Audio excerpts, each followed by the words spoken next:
Hello genius, welcome তোমাদের প্রিয় education channel SR ফিজিক্সে। ক্লাস 12 এর 4th সেমিস্টারে তোমাদের একটা ইম্পর্টেন্ট টপিক হচ্ছে অপটিক্স। সেই অপটিক্স বা এখানে আমরা যেটা পড়বো সেটা হচ্ছে আলো নিয়ে পড়বো। মোস্ট ইম্পর্টেন্ট টপিক এবং অনেকের কাছেই এই টপিকটা জটিল হয়ে যায়। এই যে দুটো টপিক আছে মডার্ন ফিজিক্স এবং লাইট, তার মধ্যে লাইট পার্টটা একটা ইম্পর্টেন্ট জায়গা যেখান থেকে তোমাদের 14 মার্কস আসবে, 14 নাম্বার তোমরা এই টপিক থেকে পাবে।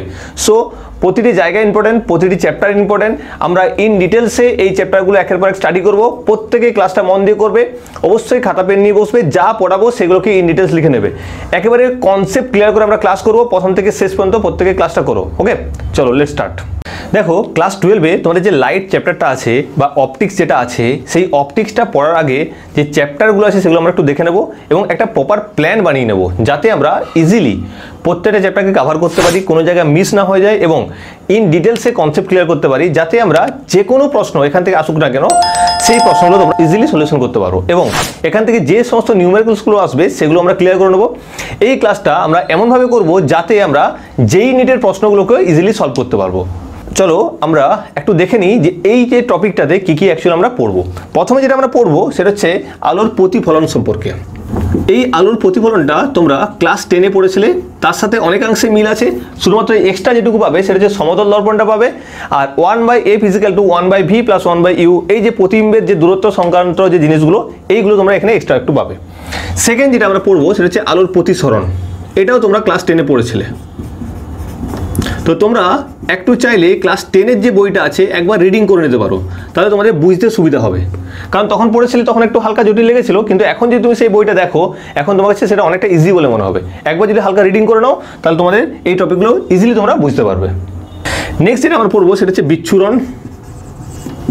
এটাও তোমরা ক্লাস 10-এ পড়েছিলে। 4 নম্বর যেটা আমরা পড়বো ব্যতিচার। এটা ক্লাস 10-এ থাকেনি, এটা নতুন টপিক। 5 নম্বর যেটা আছে সমাবর্তন এবং অপবর্তন।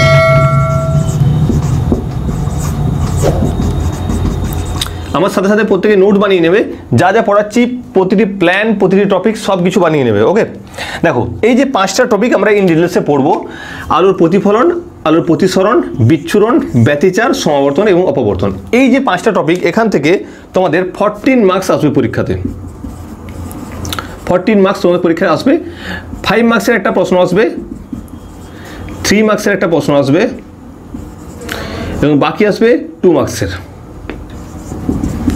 টোটাল 14 মার্কস তোমার কাছে এখান থেকে আসবে। সো বুঝতে পারছো কতটা ইম্পর্টেন্ট চ্যাপ্টার। 35-এর মধ্যে 14 মার্কস তোমরা একটা ইউনিট থেকে পেয়ে যাবে, সেটা হচ্ছে আলো বা অপটিক্স। ক্লিয়ার? প্রত্যেকেই মন দিয়ে ক্লাসটা করবে, প্রথম থেকে শেষ পর্যন্ত নো স্কিপ, ইন ডিটেলসে আমরা পড়বো। ওকে, চলো আজকে আমরা যে টপিকটা শুরু করবো সেটা হচ্ছে এই আলোর প্রতিফলন সম্পর্কে। আলোর প্রতিফলনের কিছু বেসিক প্রপার্টিস আজকে আমরা জেনে নেবো এবং স্টেপ বাই স্টেপ আমরা পড়তে থাকবো। তো আমরা প্রথমে যেটা জানবো সেটা হচ্ছে আলো কী।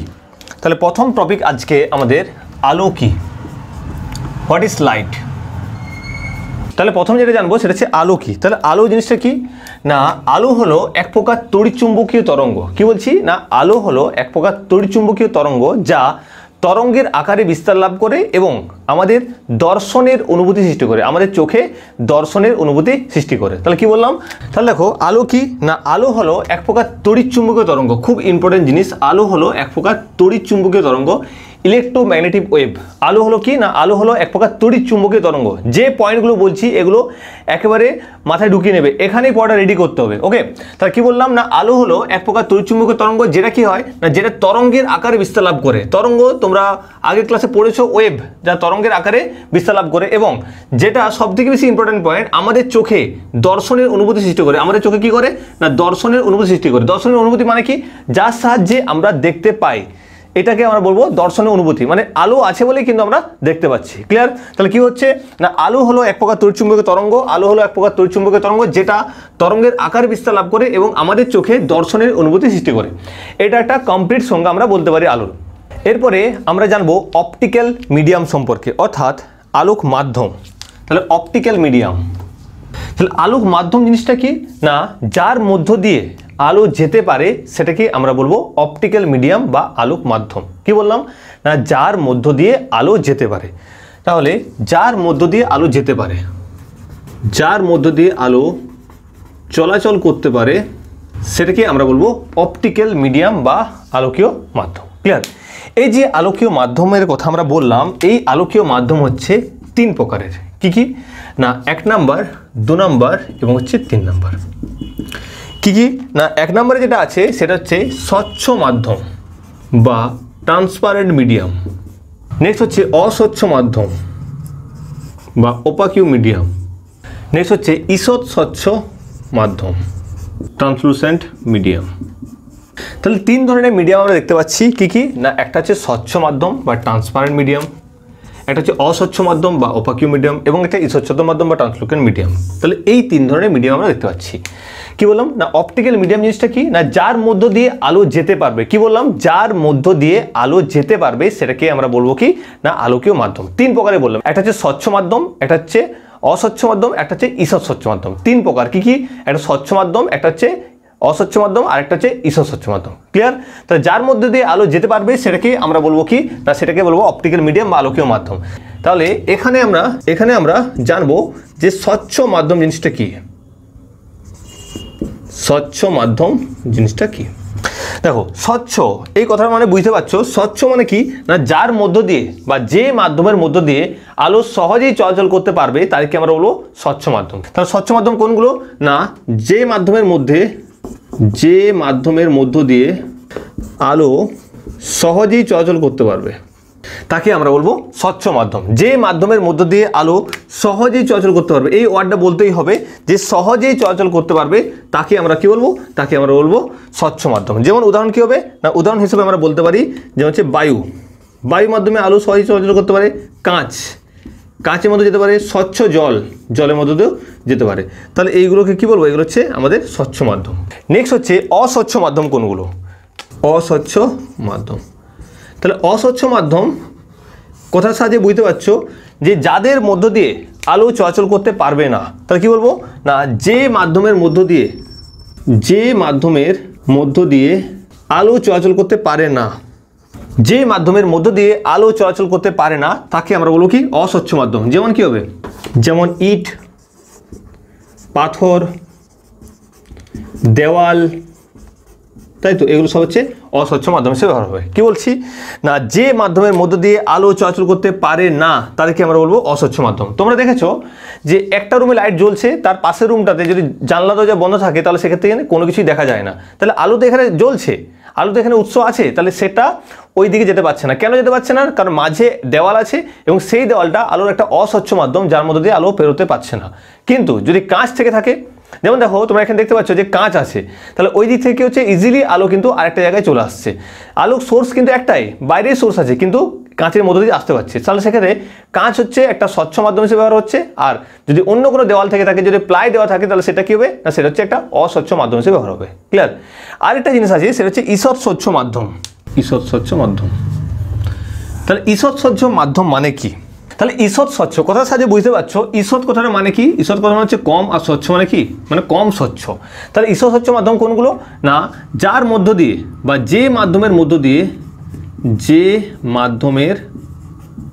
দিয়ে আলো আংশিকভাবে চলাচল করতে পারে, সম্পূর্ণভাবে না আংশিকভাবে চলাচল করতে পারে তাকে আমরা ঈষৎ স্বচ্ছ মাধ্যম বলবো। কি বলবো না, যে মাধ্যমের মধ্য দিয়ে আলো আংশিকভাবে চলাচল করতে পারে তাকে আমরা বলবো ঈষৎ স্বচ্ছ মাধ্যম। ক্লিয়ার হয়েছে? তার আগে বলছি ঈষৎ স্বচ্ছ মাধ্যম কোনটা, যে মাধ্যমের মধ্য দিয়ে আলো পূর্ণভাবে না আংশিকভাবে চলাচল করতে পারে। যেরকম তোমরা দেখেছো যে ঘষা কাঁচ, যে কাঁচ কিন্তু স্বচ্ছ মাধ্যম, কিন্তু সেই কাঁচটা যদি ঘষে দেওয়া হয় তাহলে সেটা একটা ঈষৎ স্বচ্ছ মাধ্যম হিসেবে কাজ করবে। তোমরা একটা এই যে সাদা পেজটা তোমরা দেখতে পাচ্ছ, এটা কিন্তু একটা অস্বচ্ছ মাধ্যম হিসেবে কাজ করবে, কিন্তু এটা যদি তেল দিয়ে ভিজিয়ে দেওয়া হয় তাহলে দেখবে এটা একটা ঈষৎ স্বচ্ছ মাধ্যমে কাজ করবে। তাহলে কি বলবো না, ঘষা কাঁচ বলতে পারি। সেকেন্ড হচ্ছে আমাদের তেলে ভেজানো খাতার পাতা, তাই তো, তেলে ভেজানো খাতার পাতা, ট্রেসিং পেপার বলতে পারি, একটা ঈষৎ স্বচ্ছ মাধ্যম হিসেবে কাজ করবে। যেমন দেখো এটা একটা ট্রেসিং পেপার, এখানে তোমরা দেখতে পাচ্ছ, দেখো আমি একটা সোর্স অফ লাইট দিচ্ছি, তাহলে এই সোর্স অফ লাইট কিন্তু এখানে পাস করছে। তাহলে সোর্স অফ লাইটটা পাস করছে মানে কি, এর মধ্যে দিয়ে কিন্তু আলো যেতে পারছে, তাহলে এটা একটা ঈষৎ স্বচ্ছ মাধ্যম হিসেবে ব্যবহার করব। কিন্তু এর পরিবর্তে আমি যদি অন্য একটা খাতা নিয়ে নিই, ধরো এই যে খাতাটা নিয়ে নিচ্ছি, এখানে যদি আমরা সোর্স অফ লাইটটাকে দিই তাহলে কিন্তু আলো দেখতে পাচ্ছ না। তাহলে এখানে এই যে খাতাটা কি হচ্ছে, একটা অস্বচ্ছ মাধ্যম হিসেবে কাজ করছে। আর এখানে মিডিলে বায়ু আছে, আমি লাইট দিচ্ছি, তুমি লাইট দেখতে পাচ্ছ। তার মানে কি, এটা এই যে মিডিলে বায়ু আছে, বায়ু হচ্ছে স্বচ্ছ মাধ্যম হিসেবে ব্যবহার হচ্ছে। ক্লিয়ার? তাহলে আমরা 3 ধরনের মাধ্যমের কথা পড়লাম। একটা হচ্ছে কি, একটা হচ্ছে স্বচ্ছ মাধ্যম, যার মধ্যে দিয়ে আলো সহজেই চলাচল করতে পারবে। একটা আমরা পড়লাম অস্বচ্ছ মাধ্যম, যার মধ্যে দিয়ে আলো একেবারে চলাচল করতে পারবে না, আমরা একটা খাতা দেখে নিলাম। আরেকটা মাধ্যম দেখলাম কি, ঈষৎ স্বচ্ছ মাধ্যম, খুব ইম্পর্টেন্ট এটা, ঈষৎ স্বচ্ছ মাধ্যম, যেটার মধ্যে দিয়ে আলো আংশিকভাবে চলাচল করতে পারবে। চলো তাহলে এখানে এক্সাম্পলগুলো দেখে নিলাম। ঘষা কাঁচ, তেলে ভেজানো পাতা বা ট্রেসিং পেপার, এগুলোকে আমরা ঈষৎ স্বচ্ছ মাধ্যম হিসেবে ব্যবহার করবো। ক্লিয়ার হচ্ছে? তাহলে এটা হচ্ছে কি না, এটা হচ্ছে অপটিক্যাল মিডিয়াম। দেখো ক্লিয়ার হচ্ছে তো? তাহলে এটা ধরন অনুসারে 2 ধরনের আমরা পড়লাম। এরপরে একটা মাধ্যমে, সেই মাধ্যমের প্রকৃতি অনুসারে আমরা 2 ধরনের অপটিক্যাল মিডিয়াম পাই। একটা হচ্ছে কি না, সমসত্ব মাধ্যম, একটা হচ্ছে অসমসত্ব মাধ্যম। একটা হচ্ছে সমসত্ব মাধ্যম, আরেকটা যেটা আমরা পাবো সেটা হচ্ছে অসমসত্ব মাধ্যম। দেখো আমরা নর্মালি 3 ধরনের মাধ্যম পেয়েছি, সেটা হচ্ছে তাদের গঠন অনুসারে। এরপরে তাদের প্রকৃতি, যেটা কতটা তাদের গাঢ় বা তার মধ্যে কি আছে ইনগ্রিডিয়েন্টস, তার অনুসারে আমরা 2 ভাগে ভাগ করছি। একটা হচ্ছে কি, একটা হচ্ছে সমসত্ব মাধ্যম, আর একটা কি বললাম, একটা হচ্ছে অসমসত্ব মাধ্যম। সমসত্ব মাধ্যম কোনগুলো না, যার মধ্য দিয়ে আলো সমান বেগে যেতে পারবে। যে সমস্ত মাধ্যমের মধ্য দিয়ে আলো সমান বেগে যেতে পারবে, সেইগুলো হচ্ছে কি না, তাকে আমরা বলবো সমসত্ব মাধ্যম। সমস্ত দিকে সমান বেগে যেতে পারবে। যেমন বায়ুর মধ্য দিয়ে আলো তুমি যেদিকেই দাও না কেন, একই বেগে আলো যেতে পারবে। সেটা হচ্ছে, এই জন্য বায়ুকে আমরা কি বলবো, বায়ুকে আমরা বলবো সমসত্ব মাধ্যম। যেমন হচ্ছে জলও একটা সমসত্ব মাধ্যম। আবার অসমসত্ব মাধ্যম কোনগুলো, যার মধ্যে দিয়ে আলো যেতে পারবে কিন্তু সমান বেগে সব দিকে যেতে পারবে না, সমান বেগে সব দিকে যেতে পারবে না, সেটাকে আমরা কি বলবো, সেটাকে আমরা বলবো অসমসত্ব মাধ্যম। ক্লিয়ার? তাহলে 2টো মাধ্যমের কথা বলছি। একটাকে আমরা কি বলছি, একটা বলছি আমরা সমসত্ব মাধ্যম, যার মধ্যে দিয়ে আলো সমান বেগে যেতে পারবে। আরেকটা কি বলছি, আরেকটা বলছি আমরা অসমসত্ব মাধ্যম, যার মধ্যে দিয়ে সমানভাবে যেতে পারবে না। যেমন কি, যেমন বিভিন্ন ধরনের কেলাস আছে, অভ্র, এর মধ্যে দিয়ে আলো সমস্ত দিকে সমানভাবে যেতে পারবে না। ক্লিয়ার? তাহলে 2 ধরনের আরও আমরা মাধ্যম পড়লাম। একটা হচ্ছে সমসত্ব মাধ্যম, যার মধ্যে দিয়ে আলো সমান বেগে সব দিকে যেতে পারবে। বায়ু বলো, কাঁচ বলো, জল বলো, এগুলো হচ্ছে সমসত্ব মাধ্যম হিসেবে ব্যবহার হয়। আর একটা হচ্ছে অসমসত্ব মাধ্যম, যার মধ্যে দিয়ে আলো যেতে পারবে কিন্তু সমানভাবে সব দিকে যেতে পারবে না, কোথাও কম যাবে, কোথাও আলো বেশি বেগে যাবে। তো যেরকম কি উদাহরণ হচ্ছে অভ্র আছে, বিভিন্ন ধরনের কেলাস আছে, কোয়ার্টজ আছে, সেগুলো হচ্ছে আমরা অসমসত্ব মাধ্যম হিসেবে ব্যবহার করব। ক্লিয়ার? তাহলে এটা হলো আমাদের অপটিক্যাল মিডিয়াম বা আলোকীয় মাধ্যম। এরপরে আমরা জানবো রে অফ লাইট বা আলোক উৎস সম্পর্কে। দেখো আমাদের এই যে ক্লাসগুলো হচ্ছে, এই ক্লাস সম্পর্কিত আমাদের ক্লাসের শেষে একটা সেলফ টেস্ট বলে একটা অপশন থাকবে, যেখানে 2 থেকে 3টে প্রশ্ন তোমাদের জন্য দেওয়া হবে। তো এই ক্লাসটা কেমন হলো সেটা তোমরা নিজেরাই ক্লাসের শেষে যাচাই করে নিতে পারবে। তোমরা পুরোপুরি কনসেপ্ট ক্লিয়ার হয়েছে কিনা সেটাও তোমরা বুঝতে পারবে। তার জন্য ক্লাসের শেষে যে সেলফ টেস্টের প্রশ্নগুলো আছে সেগুলো তোমরা অবশ্যই কমেন্টে জানাবে। আর যদি তোমাদের এই পর্যন্ত বুঝতে কোনো অসুবিধা হয়ে থাকে, তাহলে সেটাও কিন্তু অবশ্যই তোমরা কমেন্টে জানিও। আমাদের যে ডাউট ক্লিয়ারিং যে সেশনগুলো হবে, সেই ডাউট ক্লিয়ারিং সেশনে আমরা এগুলো ক্লিয়ার করে নেবো। ওকে, চলো এরপর আমরা দেখবো সেটা হচ্ছে রে অফ লাইট বা আলোক রশ্মি জিনিসটা কি। তাহলে জানবো কি রে অফ লাইট বা আলোক উৎস, এই জিনিসটা কি। দেখো মধ্যে জিনিসটা দেখো, আলোক উৎস জিনিসটা কি না, বলছে একটা পয়েন্ট সোর্স, আমরা পয়েন্ট সোর্স একটু ওকে পড়েছি। তো এই পয়েন্ট সোর্স থেকে একটা লাইট তৈরি হচ্ছে এবং সেটা সরলরেখা বরাবর গিয়ে আরেকটা পয়েন্ট সোর্সে আরেকটা পয়েন্টে এসে মিলিত হচ্ছে। কি বললাম, একটা পয়েন্ট সোর্স বা বিন্দু উৎস থেকে আলো তৈরি হলো, তাহলে সেই বিন্দু উৎস থেকে আলো তৈরি হওয়ার পর আরেকটা বিন্দুতে এসে পড়ছে, আরেকটা এসে কোথায় পড়ছে, আরেকটা বিন্দুতে এসে পড়ছে, এবং সেটা কি পথে, সেটা সরলরৈখিক পথে। তখন এই যে রেখাটাকে আমরা বলবো আলোক রশ্মি বা রে অফ লাইট। ক্লিয়ার? তাহলে কি বলছি না, একটা বিন্দু উৎস থেকে আলো তৈরি হওয়ার পর সেটা যখন আরেকটা বিন্দুতে এসে পড়ছে, তখন যে সরলরৈখিক পথে সেটা যাচ্ছে, সেই সরলরৈখিক পথটাকেই আমরা বলবো আলোক রশ্মি বা রে অফ লাইট। ক্লিয়ার? এই রে অফ লাইট বা আলোক রশ্মিকে সবসময় অ্যারো চিহ্ন দিয়ে প্রকাশ করতে হয়, যে কোন দিক থেকে কোন দিকে যাচ্ছে এটা বোঝানোর জন্য সবসময় একটা তীর চিহ্ন ব্যবহার করতে হয়। ক্লিয়ার? কি বললাম, তাহলে আলোক রশ্মি কাকে বলবো না, একটা বিন্দু উৎস থেকে আলোক রশ্মি যখন আরেকটা বিন্দুতে যায়, তখন যে সরলরৈখিক পথে যাচ্ছে সেই সরলরৈখিক পথটাকেই বলবো আলোক রশ্মি। ক্লিয়ার? যদিও এই আলোক রশ্মি একটা কাল্পনিক রেখা, যেটাকে আমরা তীর চিহ্ন দিয়ে প্রকাশ করব। ক্লিয়ার হয়েছে? তাহলে কি বললাম না রে অফ লাইট বা আলোক রশ্মি কি বললাম আরেকবার বলছি একটা বিন্দু উৎস থেকে কি বলছি একটা বিন্দু উৎস থেকে আরেকটা বিন্দুতে যাচ্ছে এবং এই যে সরৈখিক পথটা এই সরৈখিক পথটাকে আমরা বলছি আলোক রশ্মি যেটাকে অবভিয়াসলি 100% আমাদেরকে কি অ্যারো চিহ্ন দিয়ে প্রকাশ করতে হবে যে কোন দিক থেকে কোন দিকে লাইটটা যাচ্ছে সেটাকে প্রকাশ করতে হবে যদিও এটা একটা কাল্পনিক রেখা তবুও এটাকে আমরা যখন খাতায় আঁকবো তখন এগুলোকে আমাকে তীর চিহ্ন দিয়ে প্রকাশ করতে হবে ক্লিয়ার এটা হলো আলোক রশ্মি বা রে অফ লাইট দেখো এই যে তোমাদের ক্লাসগুলো চলছে এই ক্লাস সম্পর্কিত আমাদের একটা এমসিকিউ সেশন সবসময় চলতে থাকে বিভিন্ন এমসিকিউ টেস্ট বিভিন্ন কুইজ সেকশন আসতে থাকে আমাদের টেলিগ্রাম চ্যানেলে সো টেলিগ্রামে যে সার্চ করো এসআর ফিজিক্স আমাদের চ্যানেলটি পেয়ে যাবে সেই চ্যানেলে যুক্ত থাকো এবং ওখানে বিভিন্ন ধরনের এডুকেশনের খবর আমাদের কখন নেক্সট ভিডিও আসছে বিভিন্ন এক্সামের খবর এবং এই ওরিয়েন্টেড যে ক্লাসগুলো হচ্ছে তার বিভিন্ন প্রশ্ন তার বিভিন্ন এমসিকিউ নিয়ে ওখানে ডিসকাস করা হয় তোমরা টেলিগ্রামে যে সার্চ করবে এসআর ফিজিক্স তারপর সেখানে তোমরা জয়েন করে যাবে ওকে দেখো এরপর আমরা যেটা জানবো সেটা হচ্ছে বিম অফ লাইট বা আলোক রশ্মি গুচ্ছ জানবো বিম অফ লাইট বা আলোক রশ্মি গুচ্ছ এটা তোমরা কথাটা শুনেই বুঝতে পারছো যখন অনেকগুলো আলোক রশ্মি একসাথে যায় বা একসাথে থাকে সেটাকে আমরা বলবো কি সেটা কোনো বিম অফ লাইট দেখো অ্যাকচুয়ালি হচ্ছে এই একটা আলোক রশ্মির কোনো ব্যাপার থাকে না একটা সিঙ্গেল সেটা যত ছোটই আলোক উৎস হোক না কেন সেটাকে আমরা বিম অফ লাইটের মধ্যেই পড়ে যাবে ক্লিয়ার তাহলে কি বলছি অ্যাকচুয়ালি হচ্ছে অনেকগুলো আলোক রশ্মি যখন যাবে একসাথে সেটাকে আমরা বলবো কি না বিম অফ লাইট বা রশ্মি গুচ্ছ ক্লিয়ার হয়েছে কি বললাম আরেকবার বলছি যখন অনেকগুলো রশ্মি একসাথে যাবে বা একসাথে থাকবে সেটাকে আমরা বলবো কি বিম অফ লাইট বা আলোক রশ্মি গুচ্ছ এই যে আলোক রশ্মি গুচ্ছ এই আলোক রশ্মি গুচ্ছ হচ্ছে 3 প্রকারের হয়ে থাকে কি কি না এক নম্বর হচ্ছে সমান্তরাল আলোক রশ্মি গুচ্ছ সমান্তরাল রশ্মি গুচ্ছ 2 নম্বর হয়ে থাকে অভিসারী রশ্মি গুচ্ছ 3 নম্বর হয়ে থাকে অপসারী রশ্মি গুচ্ছ একটা হচ্ছে সমান্তরাল আলোক রশ্মি গুচ্ছ একটা হচ্ছে অভিসারী আলোক রশ্মি গুচ্ছ একটা হচ্ছে অপসারী আলোক রশ্মি গুচ্ছ তাহলে কি বললাম না বিম অফ লাইট হচ্ছে 3 ধরনের একটা হচ্ছে সমান্তরাল আলোক রশ্মি গুচ্ছ বা প্যারালাল বিম অফ লাইট একটা হচ্ছে অভিসারী আলোক রশ্মি গুচ্ছ যেটা হচ্ছে কনভার্জিং বিম অফ লাইট একটা হচ্ছে অপসারী আলোক রশ্মি গুচ্ছ যেটা হচ্ছে ডাইভার্জিং বিম অফ লাইট তো এই সমান্তরাল আলোক রশ্মি গুচ্ছ কাকে বলবো দেখো সমান্তরাল আলোক রশ্মি গুচ্ছ সেগুলোই তো সমান্তরাল আলোক রশ্মি গুচ্ছ বা প্যারালাল বিম অফ লাইট তাহলে প্যারালাল বিম অফ লাইট জিনিসটা কি যখন অনেকগুলো আলোক রশ্মি গুচ্ছ পরস্পর সমান্তরালভাবে একটা জায়গা থেকে অন্য জায়গায় যায় তখন সেটাকে আমরা বলবো কি না সমান্তরাল আলোক রশ্মি গুচ্ছ কি বলবো না যখন অনেকগুলো আলোক রশ্মি পরস্পর সমান্তরালভাবে থাকে তখন তাদেরকে আমরা বলবো সমান্তরাল আলোক রশ্মি গুচ্ছ বা প্যারালাল বিম অফ লাইট কি বলছি সমান্তরাল দেখো প্যারালাল মানে কি প্রত্যেকটা আলোক রশ্মি একে অপরের সঙ্গে কি থাকবে একে অপরের সঙ্গে সমান্তরালভাবে থাকবে তাহলে সমান্তরাল আলোক রশ্মি গুচ্ছ কাকে বলবো না যারা পরস্পর সমান্তরালে থাকবে সেইগুলোকে আমরা বলবো সমান্তরাল আলোক রশ্মি গুচ্ছ নেক্সট হচ্ছে অভিসারী আলোক রশ্মি গুচ্ছ বা কনভার্জিং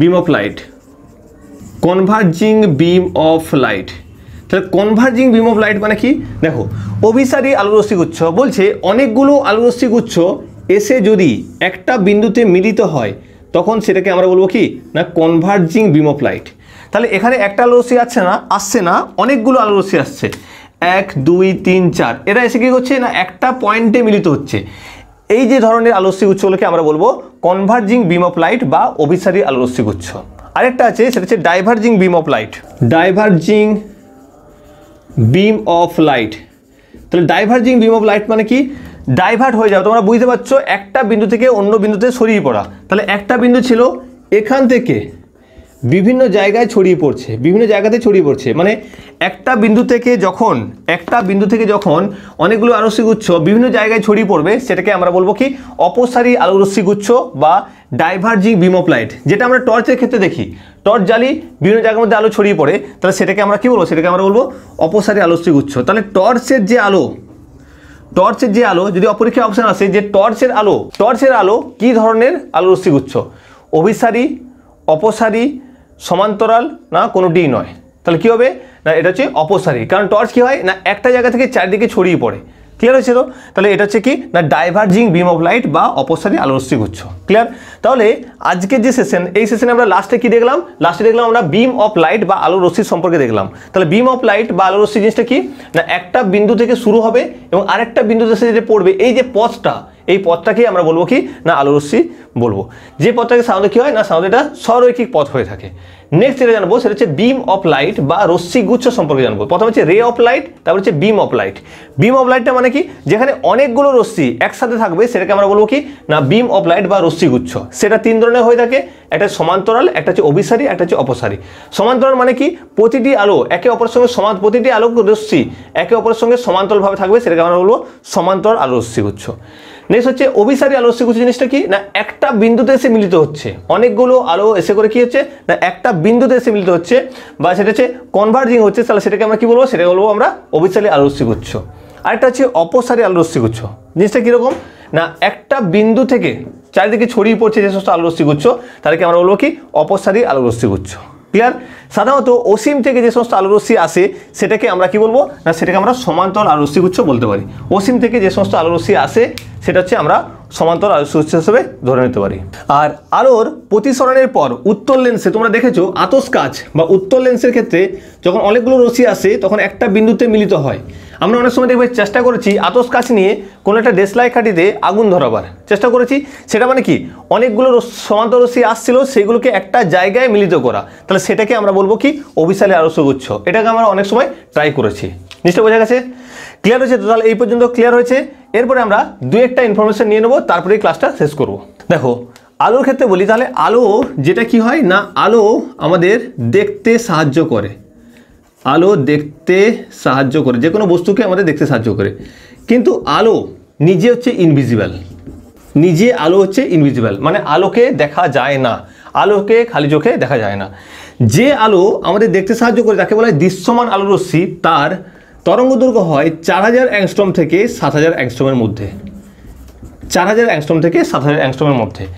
আরেকটা জিনিস আমরা দেখলাম, আলো হচ্ছে একটা তড়িৎ চুম্বকীয় তরঙ্গ, ইলেকট্রোম্যাগনেটিক ওয়েভ। আলো হচ্ছে এক প্রকার তড়িৎচুম্বকীয় তরঙ্গ, ইলেকট্রোম্যাগনেটিক ওয়েভ। ক্লিয়ার হয়েছে?